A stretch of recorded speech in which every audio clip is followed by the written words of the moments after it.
सिंध की आवाम लावारिस हो चुके हैं। सिंध में गवर्नेंस तबाह हो चुकी है। सिंध के किसी भी सिंध के हालात मैं नहीं समझता कि सिंध के कोई गवर्नेंस के हवाले से कोई भी ठीक। और जो आपने बताया बिल्कुल ठीक है कि ये सारी बड़े पैमाने पे हम इंशाल्लाह तैयारी कर रहे हैं कि हम जो सिंध को बचाने के लिए, सिंध को इन चोरों डाकुओं से बचाने के लिए इंशाल्लाह भरपूर कैंपेन चलाई जाएगी। सरकारी अस्पताल वीरान है, दवाइयाँ मिलती नहीं है, स्कूलों में किताब नहीं मिलती, अस्पताल में दवाई नहीं मिलती है।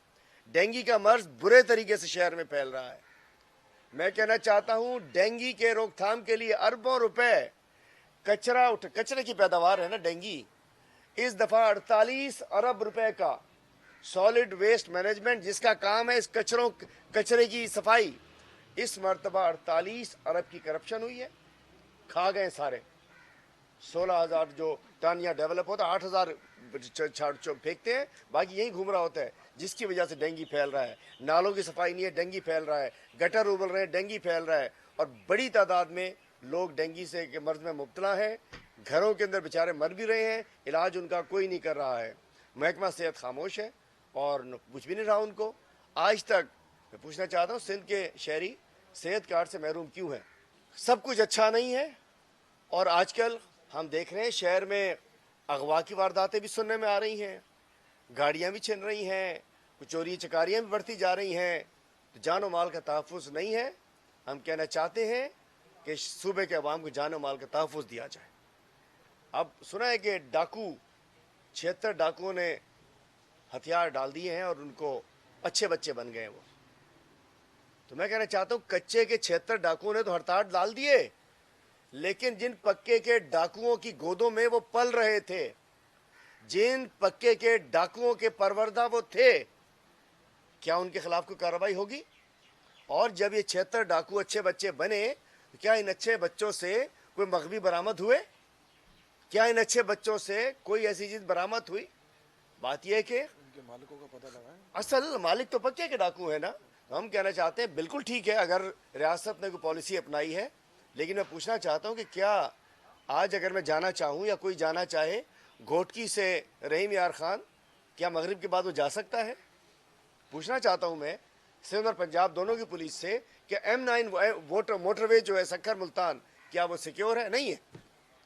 तो ये वो अहम मामलात हैं। गो कि हमारे सियासी इशूज़ हैं, लेकिन इन मामलात को भी हमें जिक्र करना है। अब बात आती है, कराची आज भी प्यास से मर रहा है, गर्मी वो नहीं है। जिस हब डैम का हमने वाकया उठाया था, हब कैनाल का, वो दफन कर दी गई है। 12 अरब रुपये खर्च हुए, लेकिन उस हब कैनाल को दफन कर दिया गया। वही एक कैनाल चल रही है। तो 12 अरब 80 करोड़ का हिसाब कोई तो देगा, देना भी चाहिए, लेकिन कोई ले ना ले, हम ज़रूर लेंगे, हम पीछा नहीं छोड़ेंगे। और एक और चीज़ आपको बता दें, 2024-25 की जो ऑडिटर जनरल की रिपोर्ट आई है, उसके तहत 836 अरब की करप्शन पिछले साल हुई है। 836 अरब।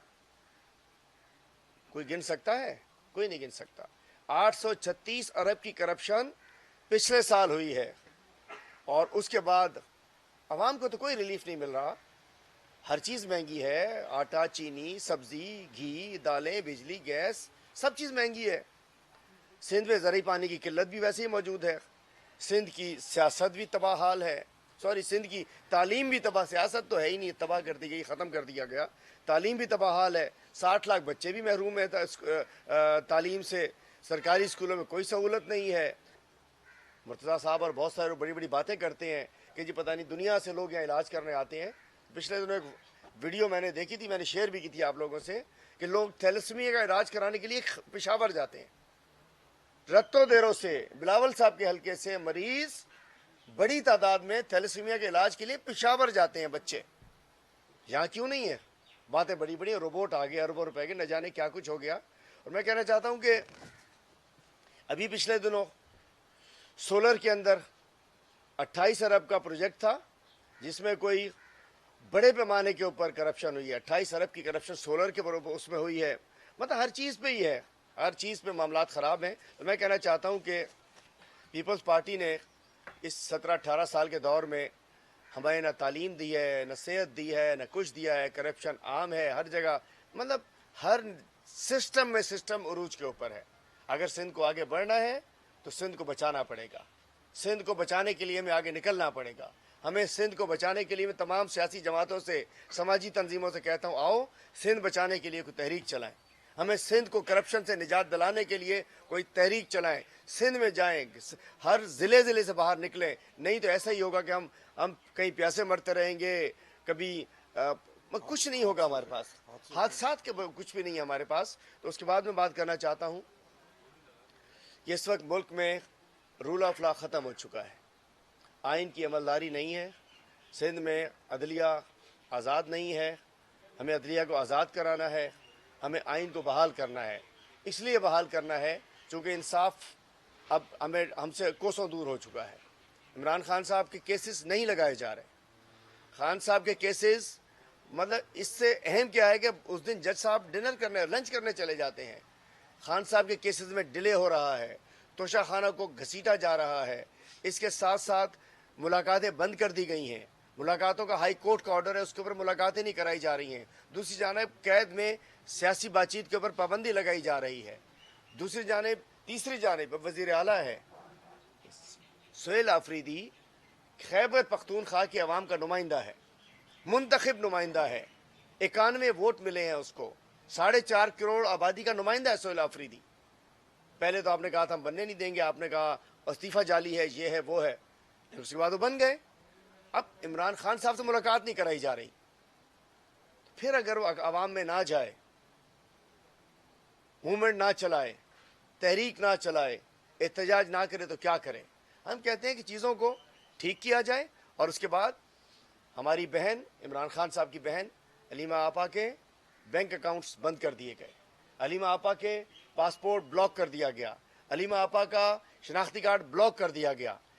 अब भाई को आपने 2.5 साल से ज़्यादा बंद किया हुआ है, उनके भांजे को आपने बंद किया हुआ है, अलीमा आपा की भाभी को आपने बंद किया हुआ है, उनकी पार्टी के लीडर्स को आपने बंद किया हुआ है। उनका कसूर ये है कि अलीमा आपा और बहनों का कि वो अपने भाई के लिए बाहर खड़ी होती हैं। क्या किसी अपने भाई के लिए किसी बहन का बाहर निकलना कोई जुर्म है? किसी बहन के भाई के लिए किसी बहनों को बाहर आना कोई जुर्म है? उनके साथ प्रेशर किया जा रहा है कि वो इमरान खान साहब के लिए मैसेज लाना छोड़ दें, खान साहब की आवाज़ बुलंद करना छोड़ दें। मैं समझ सकता हूँ कि ये ज़्यादती बंद की जाए और हम समझते हैं कि हमारे वकला को बाहर आना पड़ेगा, वकला को निकलना पड़ेगा, अदलिया को आज़ाद करना पड़ेगा और इंशाअल्लाह पाकिस्तान तहरीक इंसाफ हर मौके पर, हर सतह पर, हमारी सिंध की तंजीम, हम पहले भी तैयार थे, हम अब भी तैयार हैं और हमारी जद्दोजहद जब तक इमरान खान साहब और हमारी लीडरशिप आज़ाद नहीं होती, हमारी जद्दोजहद जारी रहेगी इंशाअल्लाह। जी कहाँ कीजिए सवाल।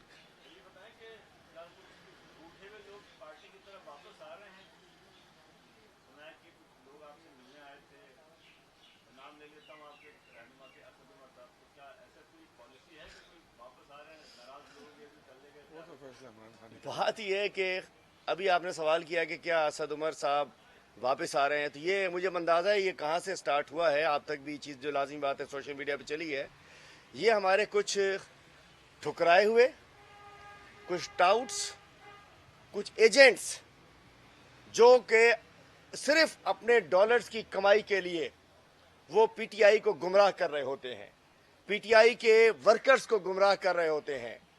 आदिल राजा की मैं बात करूं, उसने ये शोशा उठाया है। मैं बताना चाहता हूं कि असद उमर आज से कोई 6 रोज़ कबल असद उमर साहब, दो हमारे साबिक MPs के साथ, वो मेरे घर पे मेरे बड़े भाई का कोई 15 दिन पहले इंतकाल हुआ है, उसकी फातिहा पे आए थे। देखिए हम जानवर नहीं, हम इंसान हैं। हमारे पास तमाम राइवल पार्टीज़ के भी लोग हमारे पास आते हैं, मुखालिफ पार्टीज़ के भी लोग। खुशी में कोई आए ना, गम में हम जाते हैं। हमारे यहाँ पीपल्स पार्टी वाले भी आए, MQM वाले भी आए, JUI वाले भी आए, जमात इस्लामी वाले भी आए, तमाम पॉलिटिकल पार्टीज़ के लोग आए।